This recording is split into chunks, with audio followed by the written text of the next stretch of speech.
Sometimes the smallest words spoken by the wrong person can awaken a promise that has been buried for years. Hello everyone. Before we begin today's story, I have one small favor to ask. If you enjoy our stories, please take a second to subscribe and turn on the notification bell. It's completely free and helps us continue creating more dramatic and emotional stories for you. Also, let us know where you're watching from by leaving your city or country in the comments below. Thank you so much for your support.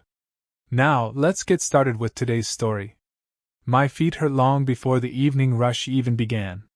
12 hours of carrying silver trays through crowded dining rooms had taught me how to smile without feeling happy, apologize for mistakes that weren't mine, and pretend aching muscles didn't exist. At 25, I sometimes felt twice my age. Rent in Manhattan didn't care how tired I was. Student loans didn't pause because my back screamed every night. So I kept working. That Tuesday should have been ordinary. I had just finished my afternoon shift at a small Italian restaurant when my manager hurried into the break room holding a clipboard. "Claire," he called. "Need someone for a private event tonight. Triple pay." Triple pay. Those two words erased every excuse I had prepared. "What kind of event?" I asked while tying my blonde hair back into a fresh ponytail. "Corporate reception. High-end clients. Luxury building on Park Avenue." I nodded before he finished. "I'll take it." By 7 o'clock I was standing inside one of the tallest glass skyscrapers in Manhattan, wearing a crisp black Waitress uniform that looked far more expensive than anything I actually owned. The ballroom glittered beneath enormous crystal chandeliers. Marble floors reflected golden light. Men in tailored suits discussed investments worth more than I would earn in several lifetimes. Women laughed behind sparkling champagne glasses while a string quartet floated soft music through the room. Everything smelled expensive. Even the silence carried money. I adjusted the silver tray resting against my arm and reminded myself to breathe. Serve the drinks. Smile. Collect the paycheck. Go home. That was the plan. Nobody bothered telling the temporary staff who had rented the entire top floor. They only whispered one thing: "Don't ask questions."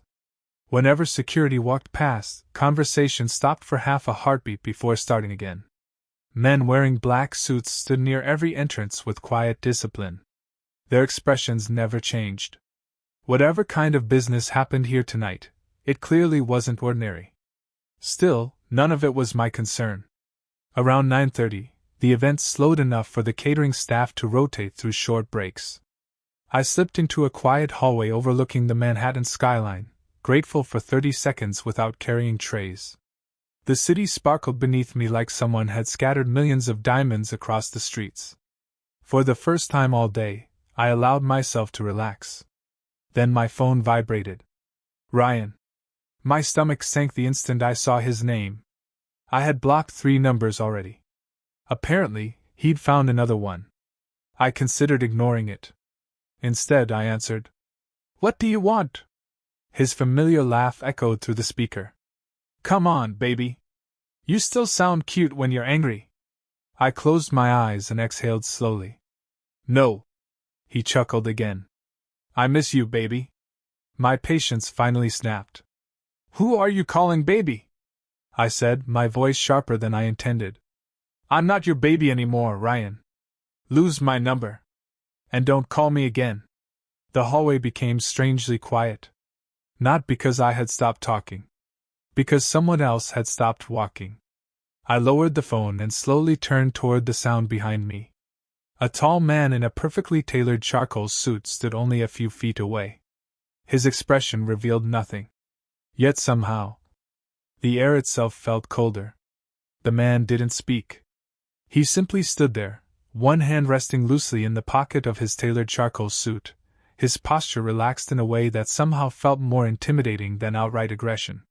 The hallway lights reflected against the polished marble floor, outlining his silhouette with quiet authority.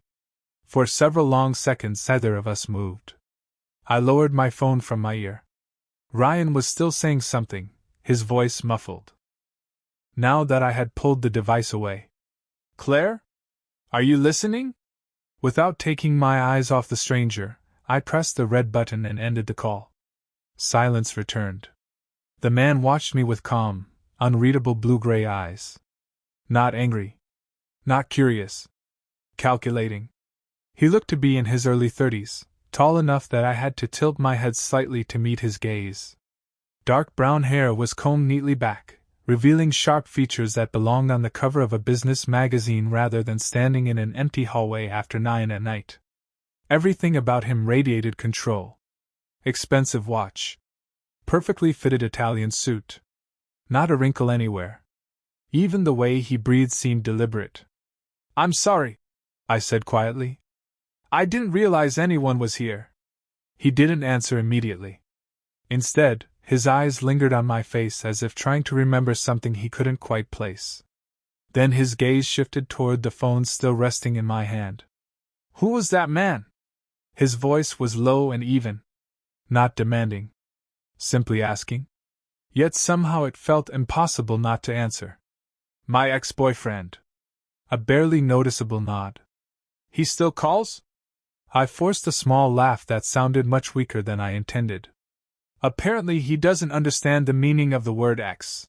For the first time, the corner of his mouth almost moved. Almost. Then footsteps echoed from the opposite end of the hallway. 3 men dressed in identical black suits approached quickly before slowing the instant they reached him. Their expressions changed the moment they noticed me. One of them leaned slightly toward the stranger. "Sir." The single word carried quiet urgency.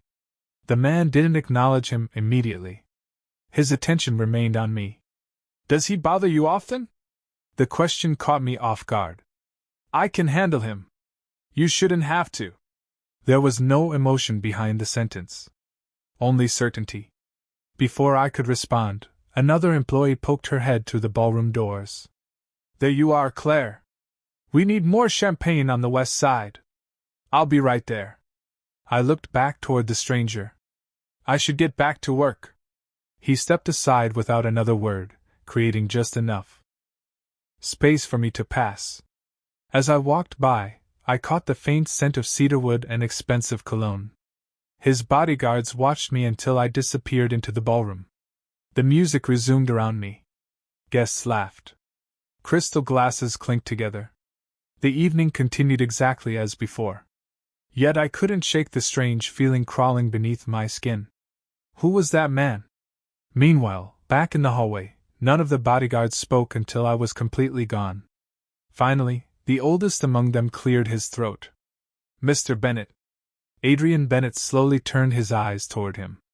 "Find out everything about the man who called her." The 3 guards exchanged brief glances. One of them hesitated. "Sir, the woman. I know who she is." Another silence settled over the hallway. Because every man standing there understood something that made no sense. Adrian Bennett never investigated strangers. He never involved himself in ordinary people's lives. He certainly never asked questions about a waitress working a temporary catering job. Yet tonight, he had done all 3. As the ballroom doors closed behind Claire Morgan, Adrian's gaze lingered on the empty space where she had disappeared. Almost imperceptibly, his fingers tightened into a fist inside his pocket. Then he gave one final instruction. "Bring me Ryan Walker's complete file, before sunrise." The gala finally ended just after midnight. By the time I stepped outside, the summer air felt cooler than it had only a few hours earlier. Manhattan buzzed with its usual midnight rhythm, yellow taxis gliding through wet streets, distant sirens echoing between glass towers, and countless office windows still glowing high above the city. I pulled my light jacket tighter around my shoulders and started the short walk toward the subway station. The encounter in the hallway refused to leave my mind. Who was Adrian Bennett? Why had his questions sounded less like curiosity and more like quiet concern? And why had every man around him acted as though the entire room revolved around his presence? I shook the thoughts away. Rich people had strange manners. That was all. By the time I reached my tiny apartment in Queens, exhaustion won the argument. I showered, microwaved leftover pasta, ignored 2 missed calls from unknown numbers, and collapsed into bed before my hair had even dried. Morning came too early. Sunlight pushed through the thin curtains as my alarm screamed at 6:30. Another shift. Another day. Nothing special. At least, that was what I believed. Across the city, Ryan Walker was beginning his morning in a very different way. He opened the front door of his apartment with a cup of coffee in one hand and irritation already written across his face. 3 men stood outside. Every one of them wore a perfectly tailored black suit. No smiles. No introductions. Just quiet confidence. Ryan frowned. "Can I help you?" The tallest man removed a pair of black leather gloves with slow precision. "Mr. Ryan Walker?" "Yeah. We won't keep you long." Ryan looked past them, expecting to see a police car. There wasn't one. "Who sent you?" The man ignored the question. Instead, he reached into his jacket and produced a plain white envelope. Inside was nothing except a single business card. Blank. No name. No phone number. Just an embossed silver falcon. Ryan laughed. "What is this supposed to be?" The man finally looked directly into his eyes. "Our employer has only one request." Ryan's smile faded. "Stay away from Claire Morgan." Silence. "I don't take orders from people I don't know." "You don't have to." The second man spoke for the first time. "You simply have to decide whether seeing her again is worth changing the direction of your life." No threats. No raised voices. No weapons. Just calm certainty. The 3 men turned and walked away together, disappearing into a waiting black SUV parked across the street. Ryan stood frozen on the sidewalk, coffee growing cold in his hand. For reasons he couldn't explain, he suddenly had no desire to follow Claire anymore. Meanwhile, I was completely unaware any of this had happened. I hurried through another busy lunch shift, balancing plates, apologizing to impatient customers, and laughing with coworkers during the few quiet moments we managed to steal. Life felt normal. Except for one strange thing. That afternoon my manager waved me into his office. "Claire." "Yes?" He looked unusually cheerful. "Good news." I blinked. "For me?" "The client from last night's event specifically requested you for another private reception this weekend." I stared at him. "Me? Triple pay again." I laughed in disbelief. "What are the odds?" He shrugged. "They said you were professional, polite, and exactly what they were looking for." As I accepted the extra shift, I smiled to myself. Maybe my luck was finally changing. I never imagined it wasn't luck at all. Somewhere high above Manhattan, inside an office where floor-to-ceiling windows overlooked the city, Adrian Bennett stood silently beside his desk. One of his men entered without making a sound. "It's done, sir." Adrian didn't turn around. "And Ryan Walker?" He understood the message. A brief silence followed. Then Adrian gave another instruction. "Assign 2 people." The guard hesitated. "To watch Ryan?" Adrian slowly looked out across the skyline. "No." A pause. "To watch Claire." He never noticed the faint smile that crossed his oldest advisor's face. Because after 15 years, their boss had finally stopped protecting her from a distance. If someone had asked me that week whether I believed in luck, I would have smiled and said yes. It seemed like everything was finally falling into place. The second private event paid exactly what my manager had promised. Then another invitation arrived 2 days later. By Friday afternoon, I had already earned more in 1 week than I normally made in nearly a month. Even my coworkers noticed. "You've become everyone's favorite waitress," my friend Emily teased while polishing wine glasses. I laughed. "I guess rich people tip well." She shook her head. "It's more than that. Clients keep requesting you by name." That surprised me. I wasn't the prettiest waitress. I wasn't the most experienced. I simply worked hard and stayed out of trouble. Whatever the reason was, I wasn't about to question it. For the first time in months, I paid my rent 3 days early. I even bought fresh flowers for my tiny apartment.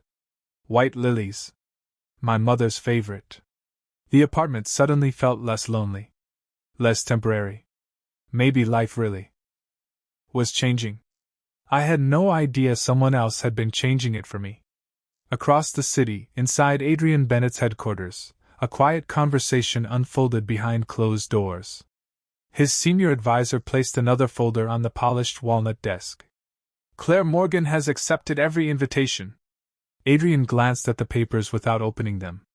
Good. She's beginning to attract attention. From whom? Everyone. The advisor hesitated before continuing. People are asking why a temporary waitress keeps appearing at private functions attended by executives, judges, and international investors. Adrian's expression remained unreadable. Let them ask. And if they start looking deeper? His answer came without hesitation. They won't. The room fell silent. Everyone understood what those two words meant. Meanwhile, my own life continued with strange little coincidences. One rainy evening my car refused to start after work. I sighed, already calculating the repair bill I couldn't afford. Before I could even search for a towing company, a roadside assistance truck pulled into the parking lot. You Claire Morgan? The mechanic asked. I blinked. Yes. We received a service request. I didn't call anyone. He checked his tablet. It was already paid for. Within 20 minutes my battery had been replaced.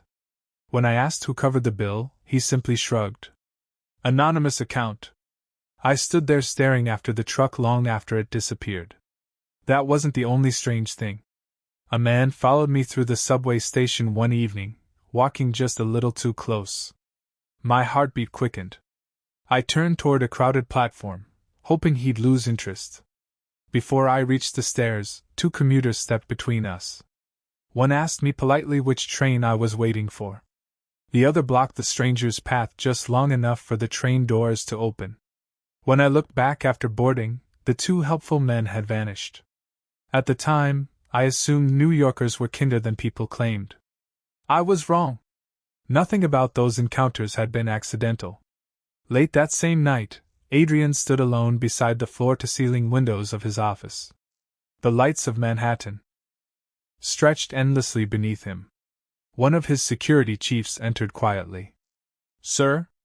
Adrian didn't look away from the skyline. Report. No direct threats. And Claire? Safe. Another pause. She never noticed our people. A faint nod. Good. The security chief hesitated. Sir, how long do you intend to continue this? Adrian's reflection stared back from the dark glass. As long as necessary. The man lowered his voice. She still believes all of this is coincidence.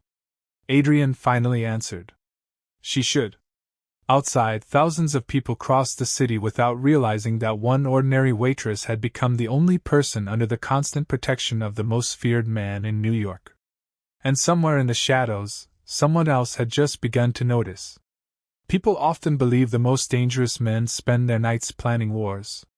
They rarely imagine those same men sitting alone in silence, staring at memories they have never shared with another soul. Adrian Bennett did exactly that. Long after midnight, the lights inside the top floor of Bennett Tower were still on. The city outside glittered beneath the rain, but Adrian barely noticed. He stood before a locked walnut cabinet built into the wall behind his desk. No fingerprints except his own could open it. A quiet click echoed through the office. Inside were only a handful of files. No financial records. No maps. No lists of rivals. Just a few cream-colored folders tied with black ribbons. He reached for one without hesitation. The name on the cover read, Claire Morgan. The paper had yellowed slightly with age. The first page wasn't a police report. It wasn't a surveillance file. It wasn't even a photograph. Instead, tucked carefully inside was a faded drawing made with blue crayons. A little girl had drawn a smiling man holding her hand beneath a bright yellow sun. In the corner, written in uneven childish handwriting, were 3 words. Thank you, mister. Adrian's eyes remained fixed on the drawing. He remembered the day he received it. He remembered every detail. Every sound. Every promise. A soft knock interrupted the silence. His oldest advisor, Victor Hayes, entered without speaking until Adrian closed the folder again. You're looking at it again. I never stopped. Victor sighed. 15 years. Adrian placed the file back inside the cabinet with almost impossible care. It doesn't feel that long. No? Victor stepped closer. She's 25 now. I know. She has no idea who you are. I know. And she has no idea you've protected her nearly half her life. Another quiet answer. I know. Victor folded his arms. Then perhaps it's time to tell her. Adrian walked toward the window overlooking Manhattan. Rain slid slowly across the glass. No. Victor frowned. Why not? Because the moment she learns the truth. He paused. She'll never know whether every kindness she received was genuine or simply repayment of an old debt. The room fell silent again. Victor had worked beside Adrian for more than 20 years. He had witnessed negotiations with politicians, confrontations with rival syndicates, and moments that would have broken ordinary men. Yet this was the only subject capable of changing Adrian's voice. Not making it weaker. Making it quieter. Meanwhile, across the river in Queens, I was completely unaware that my name occupied a place inside one of the most heavily guarded offices in New York. I spent Saturday morning cleaning my apartment, watering my lilies, and listening to old jazz records my mother used to love. For the first time in months, I felt peaceful. I even caught myself smiling while making coffee. Maybe Emily was right. Maybe things really were getting better. My phone buzzed. It was another message from work. Private reception tonight. Same location. Client specifically requested Claire Morgan. I smiled. Whoever that client was, they certainly appreciated good service. I grabbed my uniform, brushed a loose strand of blonde hair behind my ear, and headed for the door. I never noticed the black sedan parked quietly across the street. Inside, a man lowered a pair of binoculars. She's leaving. A calm voice answered through his earpiece. Maintain distance. The sedan pulled away without attracting attention. Neither the driver nor the passenger worked for Adrian Bennett. And for the first time in 15 years, someone else had begun following Claire Morgan. The second time I saw Adrian Bennett, I almost convinced myself the first meeting had been my imagination. Almost. The ballroom looked even more magnificent than it had a week earlier. Crystal chandeliers scattered warm light across polished marble floors, while a jazz quartet played softly near the grand staircase. Wealthy guests drifted from one conversation to another with effortless confidence, each carrying a glass that probably cost more than my weekly grocery bill. I focused on my work. Smile. Serve. Keep moving. That was always safer. Champagne? I asked politely, offering a tray to a group of executives. One accepted without looking at me. Another thanked me with a distracted smile. I turned toward the next table, and nearly stopped walking. Adrian Bennett had just entered the ballroom. No announcement. No dramatic entrance. Yet the entire atmosphere shifted. Conversations lowered. Several business leaders subtly adjusted their jackets. Others nodded respectfully as he passed. Power didn't always need an introduction. Sometimes it simply walked into a room. I quickly lowered my eyes and continued working. There was no reason for someone like him to remember a temporary waitress. At least, that's what I believed. An hour later I stepped onto the outdoor terrace carrying a fresh tray of sparkling water. The Manhattan skyline stretched endlessly before me, painted with thousands of white lights against the dark sky. It was beautiful. Peaceful. Until I heard footsteps behind me. I see they requested you again. I turned. Adrian stood several feet away, his hands resting casually in his pockets. His expression remained calm. Controlled. As though nothing in the world could ever surprise him. I offered a professional smile. I guess they were satisfied with my service. I was. The answer came so naturally that I almost missed it. You. I own the building. For a second, I simply stared. Then I laughed softly. That explains why everyone looks nervous when you walk by. A faint smile touched his face. Only for an instant. They shouldn't. I almost replied that they definitely should, but something about the quiet sincerity in his voice stopped me. Instead, we stood side by side, looking over the city. The silence wasn't awkward. It was strangely comfortable. You work a lot, he finally said. I don't really have a choice. No family? My mother passed away 3 years ago. His eyes shifted toward me. And your father? I hesitated. I never knew him. The words escaped more quietly than I intended. For the briefest moment, something changed in Adrian's expression. Not pity. Not surprise. Something much deeper. As if he had just heard a memory instead of an answer. Before either of us could speak again, Victor Hayes appeared near the terrace doors. He didn't interrupt. He simply waited. Adrian understood immediately. I have to go. I nodded politely. Have a good evening, Mr. Bennett. He took one step away before stopping. Without turning around, he asked one final question. Claire, are the lilies still white? My heart skipped. I stared at his back in complete confusion. I had never told him about the flowers in my apartment. I had never mentioned my mother's favorite color. I had never spoken to him about lilies at all. Before I could ask what he meant, Adrian continued walking. The terrace doors closed behind him. I remained frozen beneath the night sky. Somewhere inside the ballroom, Victor caught up with Adrian. You slipped. I know. You mentioned something you couldn't possibly know. Adrian's jaw tightened. I won't make that mistake again. Neither man noticed the figure watching the terrace through a telephoto camera from the rooftop across the street. The stranger slowly lowered the lens. Then whispered into his radio. The boss was right. He already knows the girl. Claire Morgan begins to feel that someone is secretly watching her. The same black sedan repeatedly appears near the restaurant where she works and later outside the grocery store she visits after work.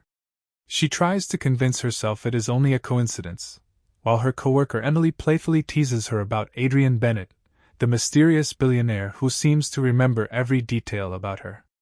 At the same time, Adrian learns that another group has also been following Claire. When he recognizes one of the men as Daniel Cross, a dangerous figure who disappeared years ago, he realizes Claire has become the target.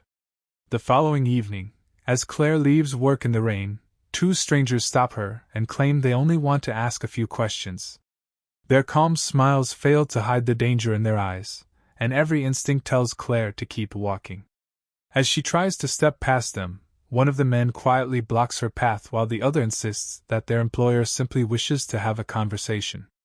Before they can force her into the waiting sedan, Adrian suddenly appears and calmly tells Claire to stand behind him. His composed voice immediately changes the atmosphere. Within moments, several black SUVs arrive, and his security team surrounds the entire street with flawless precision, making it clear that Adrian is far more powerful than Claire ever imagined. After a tense standoff, the strangers realize they have lost the advantage and reluctantly retreat, but not before warning Adrian that this is only the beginning and that they will return. Watching the cars disappear into the rain, Claire can no longer hide her fear or confusion. She turns to Adrian and demands to know why armed men are following her, why they know her name, and why he always seems to appear whenever she is in danger. Adrian remains silent for a long moment before quietly telling her that the time has finally come for her to learn the truth that has been hidden from her for almost her entire life. Adrian brings Claire to his mansion and reveals a secret he has carried for 15 years. Long ago, when he was nothing more than a reckless young man surrounded by violence and betrayal, Claire's father saved his life without asking for anything in return. Before his death, he made Adrian promise that no matter what happened, he would protect his little girl and make sure she would never face the world alone. Adrian honored that promise in complete silence. Whenever Claire struggled financially, he quietly arranged opportunities to help her. Whenever unseen danger came too close, Trusted men stepped in before she even realized she was at risk. Every important moment of her life had been watched over from the shadows, not because Adrian wanted recognition, but because he believed her father deserved to have his final wish fulfilled. Claire finally understands why Adrian always seemed to know where she was and why he remembered details about her that no stranger should have known. Overcome with emotion, she realizes that someone had been protecting her long before they ever officially met. After revealing everything, Adrian places the old letter into the fireplace and watches it slowly burn. As the final page turns to ash, he tells Claire that the promise has finally been fulfilled. From this day forward, he will stand beside her not because of a debt, an obligation, or a promise made to a dying man, but because of his own choice, the deep gratitude he will always carry for her father, and the love he has quietly developed for her through all the years he spent protecting her from afar.